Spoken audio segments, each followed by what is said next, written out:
Ravi de vous retrouver sur cette antenne sur Grand Littoral TV. Bienvenue, c'est l'heure du flash. Tout de suite, on fait le point sur l'actualité près de chez vous en ce mercredi 25 avril.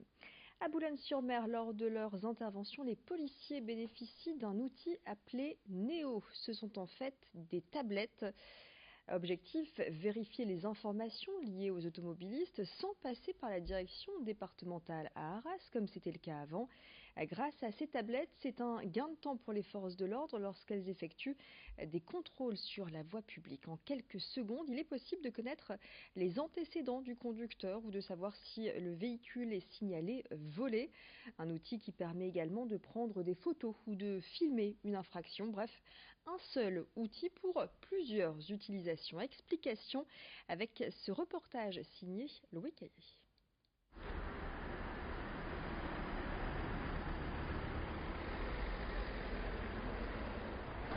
Bonjour monsieur. Bonjour. Police nationale, pouvez couper le moteur s'il vous plaît? Oui. Vous pouvez nous présenter les papiers du véhicule?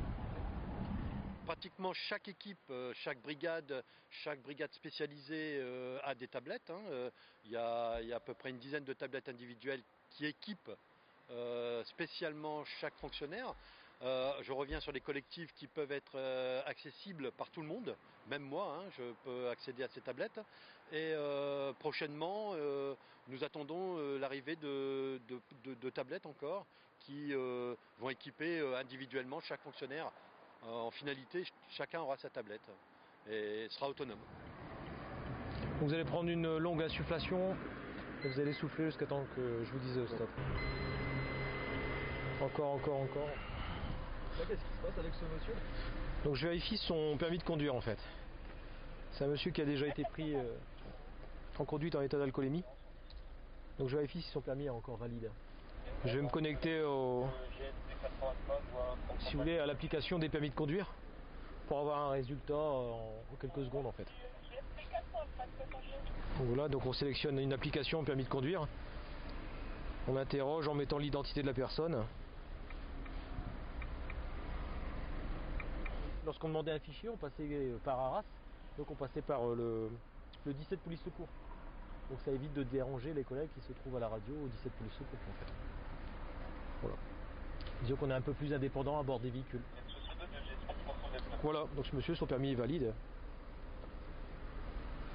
On va pouvoir lui restituer.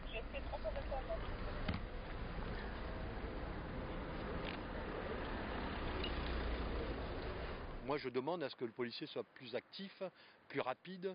C'est ce qui arrive avec la tablette. De toute façon, il faut vivre avec son temps et je pense que c'est un bien. C'est très très bien. Pour nous, c'est la modernité qui arrive dans la police. L'artisanat à l'honneur à Hasbrook. Depuis 2 ans maintenant, la Chambre des métiers et de l'artisanat de la région propose le dispositif Artimarché. Il s'adresse principalement aux artisans qui souhaitent répondre aux appels d'offres émanant des collectivités locales. Chaque année, les collectivités font appel à des entreprises du bâtiment ou de la restauration, des entreprises qui trouveront donc une plateforme regroupant toutes les offres de marché public. L'idée de la plateforme est de simplifier les démarches entre professionnels et collectivités et de rendre les offres accessibles à un plus grand nombre d'entreprises. Un dispositif qui pallie les difficultés des artisans pour décrocher des marchés, selon Caroline Bourroux, chargée de mission à la Chambre des métiers et de l'artisanat, interrogée par Corentin Escaillé.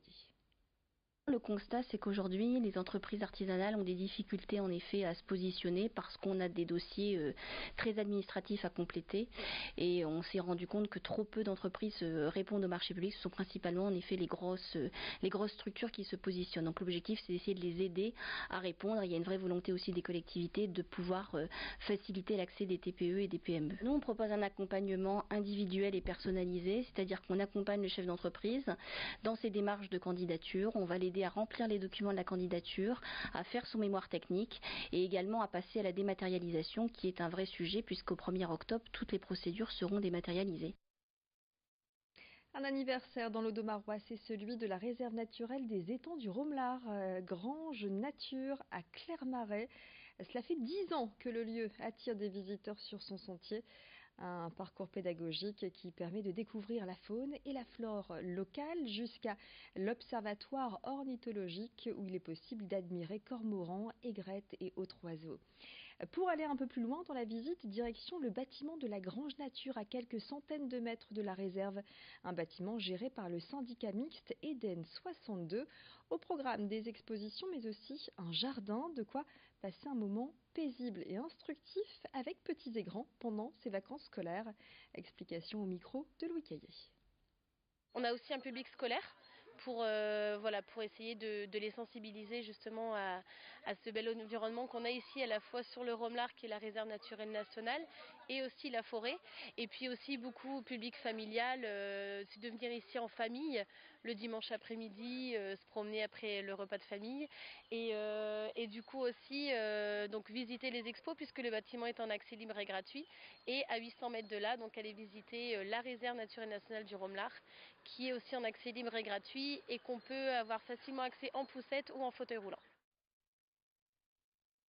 Dépenser de l'argent dans des gadgets, dans des bricoles, c'est une habitude chez certains internautes qui ne peuvent pas s'empêcher de consulter régulièrement les sites marchands à la recherche d'objets insolites. Eh bien, c'est sur cette vague que surfent deux nordistes, deux créateurs du site commentseruiner.com, un site créé en 2012 et qui propose plus de 4000 produits farfelus, des tapis de golf pour toilettes, un stylo qui envoie des décharges électriques, un bateau en forme de baleine ou encore une armure pour cochon d'Inde. Les prix varient, moins de 5 € pour certains gadgets et plusieurs dizaines d'euros pour d'autres produits. Explication complémentaire sur ces objets farfelus au micro d'Alexis Tessier. Il y a vraiment de tout, que ce soit pour des cadeaux de Saint-Valentin, cadeaux de Noël. Voilà, on a des chaussons licornes, par exemple, chaussons licornes. Voilà, des jeux de golf dans les toilettes, des chaussons serpillères, une grenouillère serpillière pour son bébé, vraiment plein de choses décalées. On se promène sur internet, on a quelques sites qui nous permettent de sourcer tout ça, et puis dès qu'un objet nous plaît, qu'un partenaire nous plaît, on les référence sur Comment se ruiner. Voilà, avis aux amateurs de gadgets, c'est la fin de cette édition. Tout de suite, les prévisions météo. Excellent moment à vous tous sur Grand Littoral TV.